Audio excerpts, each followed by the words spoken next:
Di sebuah tanah subur di Syam, pada masa kejayaan Kekaisaran Bizantium, lahirlah seorang anak laki-laki dari keluarga bangsawan Ghassanid. Ia bernama Syurahbil bin Amr, seorang pangeran yang kelak akan menjadi salah satu pemimpin paling berpengaruh dalam sejarah Arab Kristen. Sejak kecil, Syurahbil dibesarkan dalam kemewahan istana Ghassanid, sebuah kerajaan yang berperan sebagai perisai Bizantium di perbatasan timur. Ia tumbuh dalam lingkungan yang penuh dengan kebijaksanaan para pendeta Kristen monofisit dan strategi militer para jenderal kerajaan. Ayahnya, Amr, adalah seorang raja yang dihormati, dan sejak usia dini, Syurahbil sudah diperkenalkan pada seni kepemimpinan serta diplomasi. Di aula istana yang megah, ia belajar membaca dan menulis dalam bahasa Arab dan Yunani, bahasa utama, dalam hubungan dengan Kekaisaran Bizantium. Ia juga diajarkan sejarah dan hukum oleh para cendekiawan, serta ilmu perang oleh para panglima kepercayaan kerajaan. Ketika ayahnya wafat, Syurahbil naik takhta sebagai Raja Ghassanid.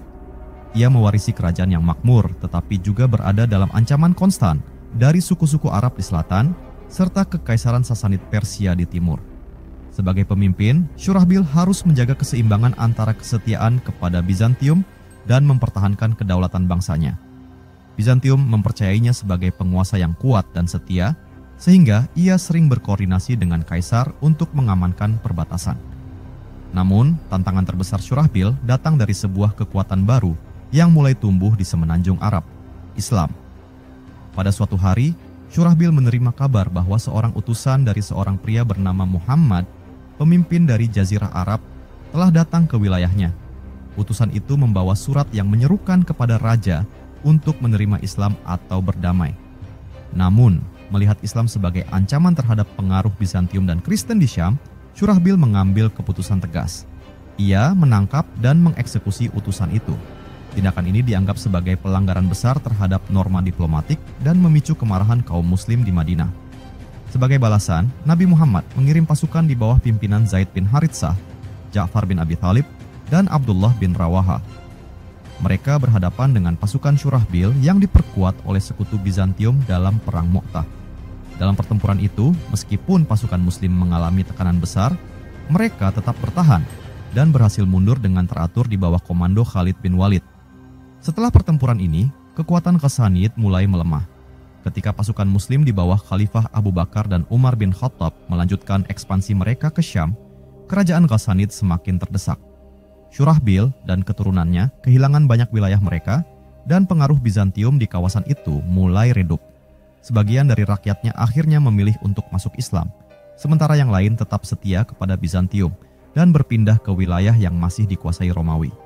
Dengan demikian, Syurahbil bin Amr al-Ghassani tercatat dalam sejarah sebagai salah satu raja terakhir yang berjuang mempertahankan kejayaan Bani Ghassan di hadapan gelombang baru yang tak terbendung, Islam.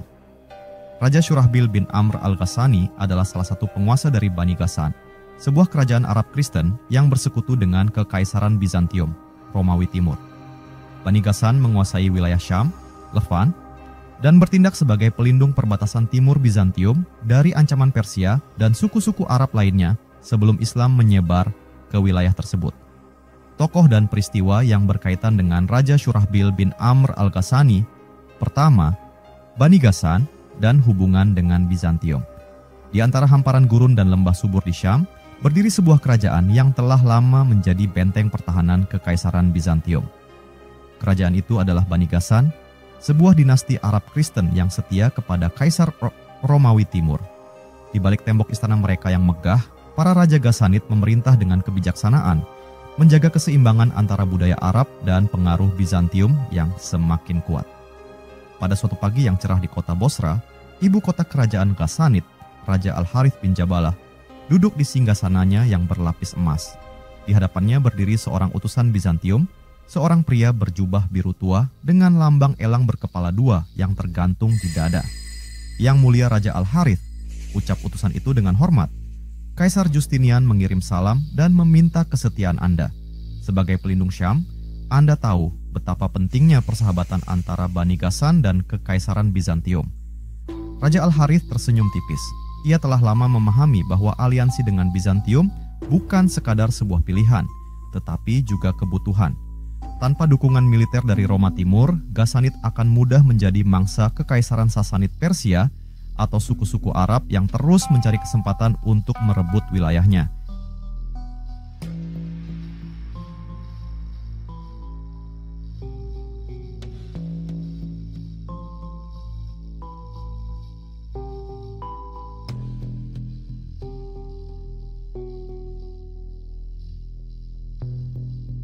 Sampaikan kepada Kaisar Justinian, jawabnya dengan penuh wibawa, Bani Ghassan tetap setia.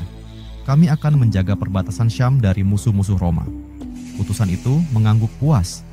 Sebagai tanda terima kasih, Kaisar akan mengakui Anda sebagai Patrikios dan mengirim lebih banyak bantuan militer. Gelar Patrikios adalah sebuah kehormatan tinggi yang diberikan kepada sekutu Bizantium, menunjukkan bahwa Bani Ghassan bukan sekadar bawahan, tetapi mitra strategis dalam menjaga kestabilan kawasan. Tahun demi tahun berlalu, dan hubungan antara Bani Ghassan dan Bizantium semakin erat. Para raja Ghassanid, seperti Raja Al-Mundhir, seringkali memimpin pasukan mereka dalam pertempuran melawan Kekaisaran Sasanid yang dipimpin oleh Khosrow Anushirwan. Di salah satu medan perang di dataran Suriah, Raja Al-Mundhir berdiri di atas kudanya, menatap barisan pasukan Persia yang semakin mendekat. Di sampingnya, seorang jenderal Bizantium bernama Flavius Belisarius berbicara dengan nada tegas. Pasukan Persia lebih banyak, tetapi mereka tidak mengenal wilayah ini seperti pasukan Anda, Raja Al-Mundhir, katanya. Jika kita bisa memancing mereka ke lembah sempit, kita bisa memukul mereka dari dua sisi. Al-Mundhir mengangguk. Bani Ghassan telah bertempur di tanah ini selama berabad-abad. Kami tahu setiap celah dan jalan tersembunyi. Percayalah, pasukan kami tidak akan mengecewakan Roma. Dengan strategi yang matang, pasukan Ghassanid dan Bizantium berhasil mengalahkan Persia dalam beberapa pertempuran penting, memperkuat posisi mereka sebagai benteng pertahanan utama Bizantium di timur. Namun, hubungan antara Bani Ghassan dan Bizantium tidak selalu harmonis. Pada abad ke-7, Bizantium mulai mencurigai kesetiaan para raja Ghassanid, terutama setelah mereka menolak kebijakan agama yang dipaksakan dari Konstantinopel. Di dalam istana Kaisar Heraklius, seorang penasihat berbisik kepada sang kaisar, "Yang mulia, orang-orang Ghassanid terlalu lama menikmati kekuatan mereka. Mungkin sudah saatnya kita mengendalikan mereka secara langsung." Heraklius menghela napas panjang. "Mereka telah menjadi perisai kita selama berabad-abad. Tetapi jika mereka tidak lagi setia..." Sementara itu, di istana Ghassanid, Raja Jabalah bin Aiham menerima berita buruk. Seorang prajurit memasuki aula dengan wajah muram. "Yang mulia, pasukan Muslim telah mengalahkan Bizantium di Yarmuk. Tentara kita tercerai-berai." Jabalah terdiam. Kekalahan Bizantium di Perang Yarmuk 636 Masehi menandai akhir kekuasaan Bizantium di Syam dan juga mengakhiri kejayaan Bani Ghassan. Tanpa perlindungan dari Roma Timur, mereka tidak lagi memiliki kekuatan untuk mempertahankan wilayah mereka. Jabalah akhirnya memilih untuk bergabung dengan Kekaisaran Bizantium di Konstantinopel, meninggalkan tanah yang telah lama diperintah oleh leluhurnya. Sementara itu, banyak orang Ghassanid yang tetap tinggal di Syam, beberapa memilih masuk Islam dan menjadi bagian dari dunia baru yang tengah berkembang. Begitulah kisah Bani Ghassan, sebuah kerajaan yang pernah menjadi pelindung Bizantium di timur, tetapi akhirnya runtuh seiring dengan perubahan zaman. Dari aula istana mereka yang megah hingga medan perang yang berdarah, mereka telah mengukir sejarah sebagai salah satu dinasti Arab Kristen paling berpengaruh sebelum datangnya Islam. Kini, jejak mereka masih dapat ditemukan di reruntuhan kuno dan catatan sejarah, sebagai saksi bisu dari masa ketika mereka berdiri di antara dua peradaban besar, Bizantium dan dunia Arab. Kedua, Surat Nabi Muhammad. Di tengah hamparan pasir dan pegunungan Syam, berdiri megah istana Raja Shurahbil bin Amr al-Ghassani, seorang penguasa dari Bani Ghassan yang setia kepada Kekaisaran Bizantium. Ia dikenal sebagai raja yang tegas, berwibawa, dan tak mudah terpengaruh oleh kekuatan lain di luar Bizantium. Suatu hari, di pagi yang cerah, seorang prajurit memasuki aula kerajaan dengan tergesa-gesa. Ia berlutut di hadapan Raja Shurahbil dan berkata dengan suara yang sedikit tertahan, "Yang mulia, ada seorang utusan dari negeri Arab. Ia membawa surat dari seorang pria yang mengaku sebagai nabi." Shurahbil mengangkat alisnya. "Seorang nabi?" tanyanya dengan nada skeptis. prajurit itu mengangguk. Ya yang mulia, ia menyebut dirinya Muhammad dari negeri Hijaz. Syurahbil melambaikan tangannya. Bawa utusan itu ke hadapanku. Beberapa saat kemudian, seorang pria berwajah teduh dengan jubah sederhana memasuki aula istana. Ia adalah Al-Harits bin Umair Al-Azdi, utusan dari Nabi Muhammad. Dengan penuh hormat, ia membungkuk di hadapan Raja Syurahbil dan menyerahkan gulungan surat yang bertuliskan aksara Arab. Syurahbil mengambil surat itu dengan ragu. Ia membuka gulungan tersebut dan mulai membaca. Dengan nama Allah Subhanahu wa Ta'ala yang Maha Pengasih, Maha Penyayang. Dari Muhammad, utusan Allah Subhanahu wa Ta'ala, kepada Syurahbil bin Amr, Raja Ghassan. Salam sejahtera bagi siapapun yang mengikuti petunjuk.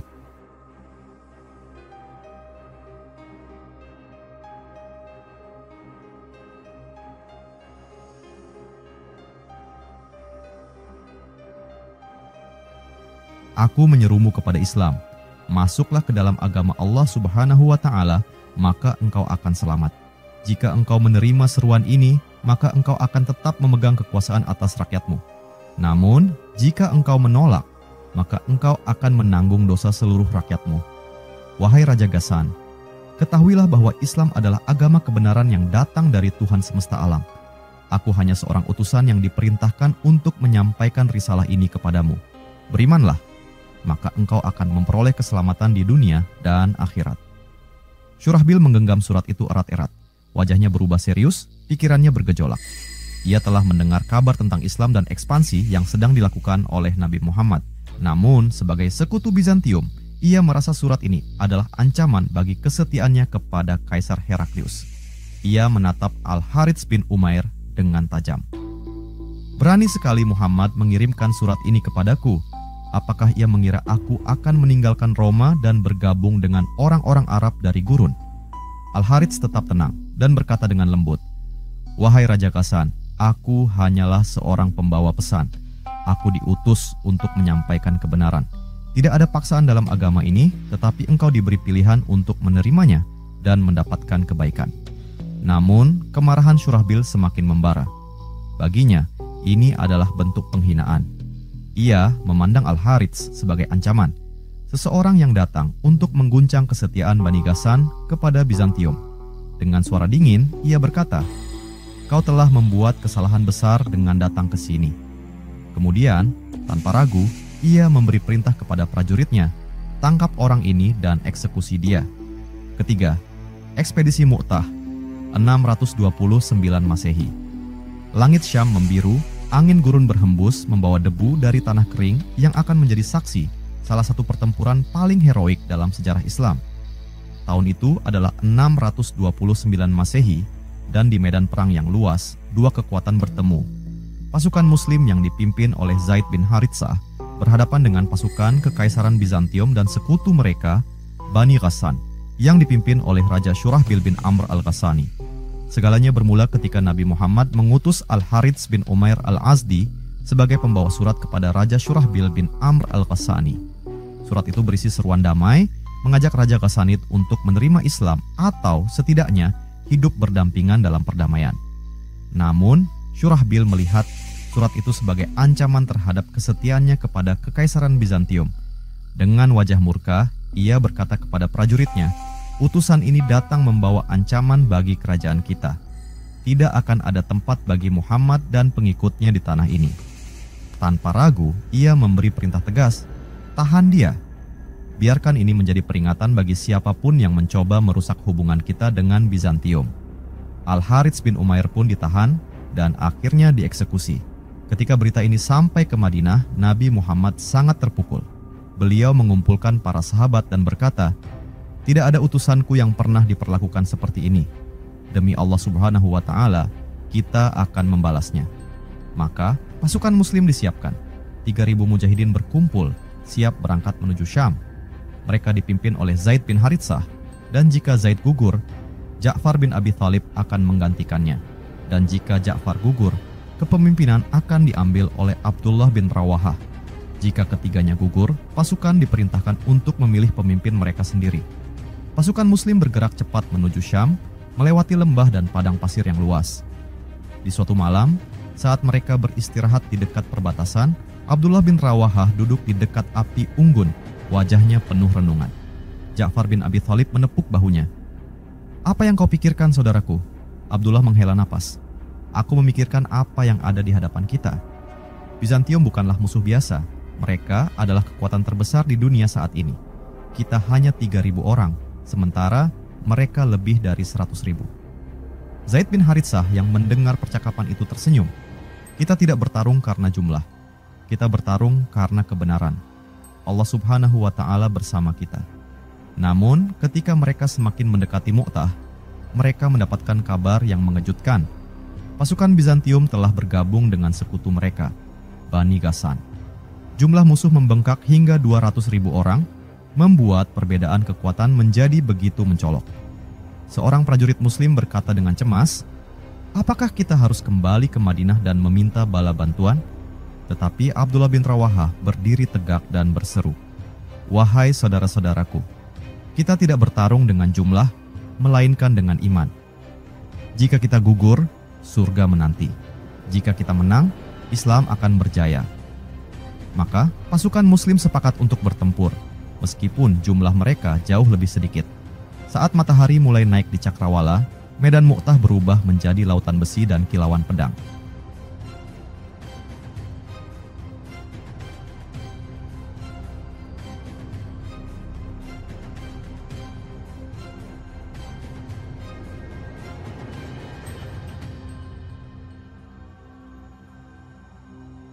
Pasukan Bizantium dan Ghassanid yang luar biasa besar telah menyusun formasi mereka, siap untuk menghadapi pasukan Muslim.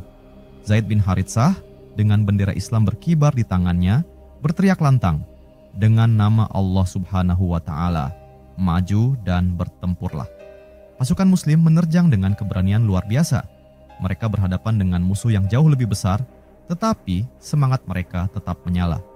Zaid bertempur dengan gagah berani, memimpin pasukannya dari depan. Namun, di tengah pertempuran sengit, sebuah serangan menembus pertahanannya. Ia terjatuh, dan dengan itu, bendera Islam hampir jatuh ke tanah. Ja'far bin Abi Thalib segera mengambil bendera dan maju ke garis depan. Dengan gagah berani, ia terus bertempur meskipun pasukan Bizantium semakin menekan. Saat salah satu tangannya terkena serangan, ia tetap menggenggam bendera dengan tangan lainnya. Namun, akhirnya, ia pun gugur di medan perang. Kini, Abdullah bin Rawahah mengambil bendera. Ia ragu sejenak, tetapi kemudian berkata pada dirinya sendiri, "Wahai jiwaku, jangan ragu, ini adalah jalan menuju kemuliaan." Ia bertempur dengan penuh keberanian, tetapi akhirnya ia juga gugur. Pasukan Muslim mulai kehilangan formasi, tetapi di saat genting, seorang prajurit gagah melompat ke depan, Khalid bin Walid. Tanpa ragu, ia mengangkat bendera Islam dan meneriakkan, "Demi Allah Subhanahu wa Ta'ala, aku akan menyelamatkan pasukan ini." Khalid segera mengatur strategi. Ia mengganti posisi pasukan sehingga musuh mengira ada bala bantuan baru yang datang. Ia juga mengatur serangan dengan pola mundur bertahap, sehingga pasukan Bizantium tidak menyadari bahwa mereka sedang ditarik keluar dari pertempuran. Dengan kecerdikannya, Khalid berhasil membawa pasukan Muslim mundur dengan teratur, menghindari kehancuran total.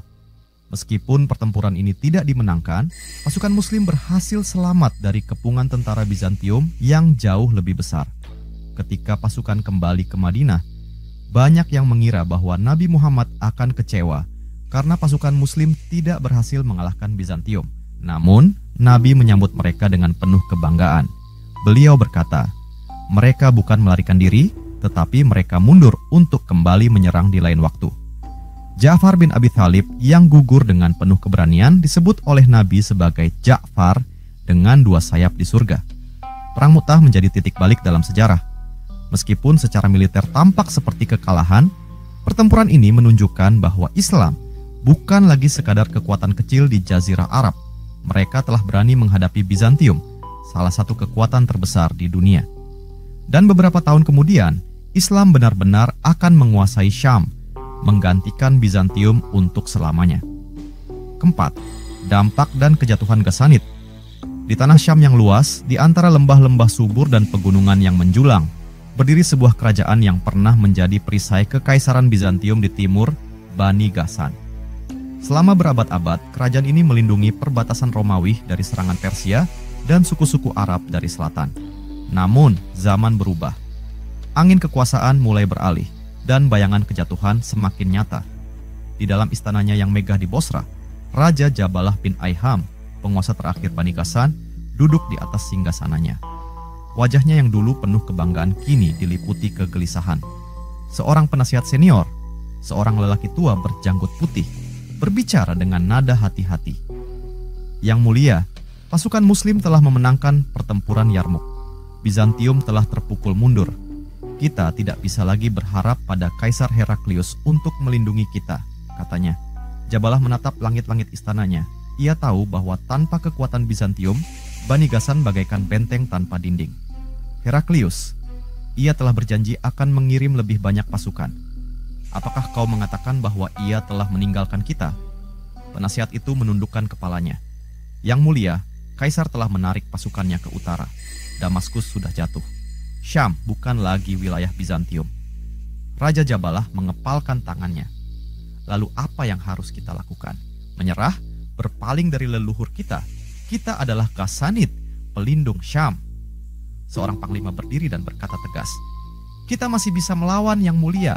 Kita masih memiliki pasukan. Tetapi seorang penasihat lain menggeleng. Tidak, suku-suku Arab telah menerima Islam. Mereka tidak lagi melihat kita sebagai pemimpin mereka. Jika kita bertarung, kita hanya akan mengorbankan rakyat kita untuk sebuah perang yang tidak bisa kita menangkan. Jabalah berdiri dari singgasananya. Ia berjalan ke arah jendela istana, menatap ke kejauhan. Di sana ia melihat rakyatnya. Para pedagang, petani, prajurit, semuanya dalam ketakutan. Mereka tahu bahwa dunia mereka telah berubah. Suatu hari, seorang utusan dari Khalifah Umar bin Khattab tiba di istana. Ia datang dengan damai, membawa pesan dari pemimpin Muslim di Madinah.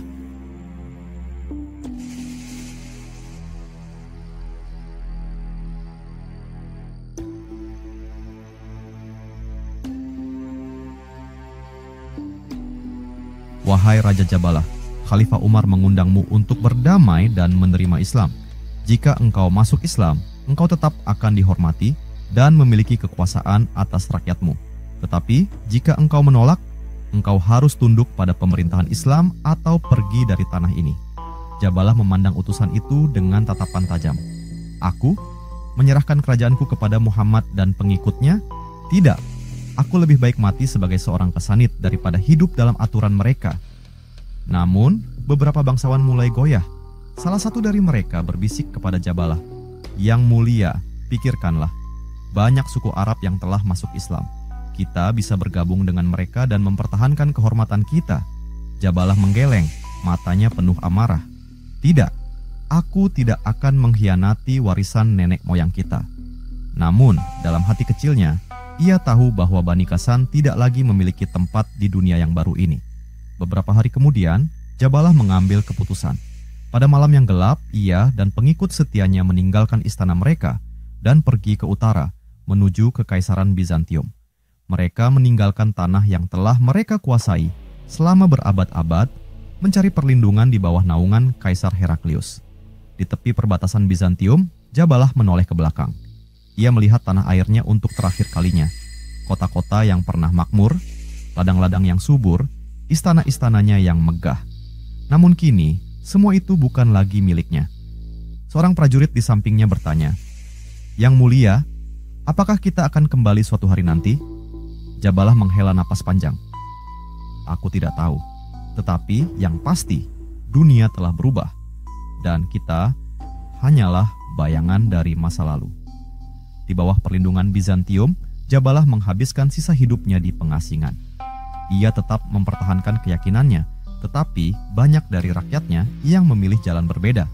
Sebagian besar dari mereka akhirnya menerima Islam dan menjadi bagian dari dunia baru yang dipimpin oleh kaum Muslim. Begitulah akhir dari Bani Ghassan, kerajaan Arab Kristen yang pernah menjadi benteng Bizantium di timur. Mereka yang dahulu kuat kini hanyalah nama dalam lembaran sejarah. Kota-kota mereka jatuh ke tangan Muslim, budaya mereka perlahan berbaur dengan peradaban baru yang berkembang di Syam. Namun, meskipun kekuasaan mereka sirna, nama mereka tetap abadi dalam sejarah sebagai bangsa yang pernah berdiri tegak di antara dua kekuatan besar dan akhirnya harus memilih di antara mereka. Dan di antara reruntuhan kota-kota kuno di Suriah dan Yordania, jejak Bani Ghassan masih bisa ditemukan, menjadi saksi bisu dari masa kejayaan yang telah berlalu. Raja Syurahbil bin Amr al-Ghassani adalah salah satu tokoh kunci dalam sejarah pertemuan Islam dengan Bizantium. Eksekusi terhadap utusan Nabi Muhammad menjadi pemicu konfrontasi antara kaum Muslim dengan pasukan Bizantium dan sekutu-sekutunya di Levant. Sejarah adalah cermin bagi masa kini dan masa depan. Dari tokoh-tokoh besar yang pernah hidup, kita dapat mengambil pelajaran berharga untuk memperkuat iman, kepemimpinan, dan kebijaksanaan dalam menghadapi tantangan kehidupan. Salah satu tokoh yang kisahnya patut direnungkan adalah Raja Syurahbil bin Amr al-Ghassani, seorang penguasa dari Bani Ghassan, sekutu Bizantium yang terlibat dalam peristiwa penting dalam sejarah Islam, terutama dalam Perang Mu'tah. Sebagai seorang pemimpin, Syurahbil dihadapkan pada dilema besar, tetap setia kepada kekaisaran Bizantium atau menghadapi ajakan Islam yang disampaikan melalui utusan Nabi Muhammad. Keputusan yang ia ambil menolak ajakan tersebut dan mengeksekusi utusan Islam, berujung pada konfrontasi dengan kaum Muslim. Dari kisahnya, ada beberapa pelajaran yang bisa diambil oleh kaum Muslim masa kini. 1. Pentingnya menghormati utusan dan menjaga diplomasi. Salah satu kesalahan terbesar Raja Syurahbil adalah mengeksekusi Al-Harits bin Umair al-Azdi, utusan yang dikirim oleh Nabi Muhammad untuk menyampaikan surat perdamaian. Dalam Islam, menghormati tamu dan menjaga adab dalam diplomasi adalah hal yang sangat penting.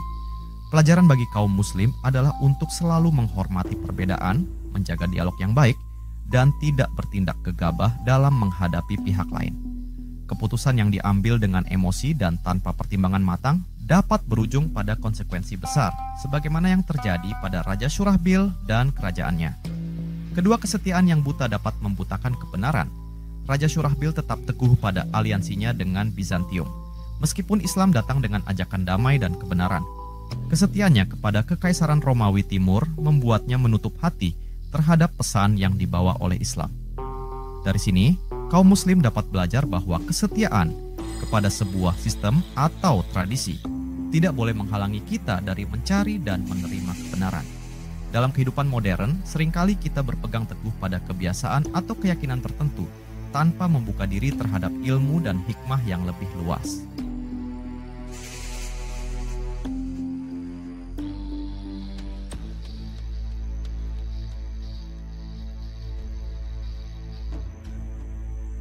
Islam sendiri mengajarkan kita untuk senantiasa mencari kebenaran dan hikmah dimanapun ia berada.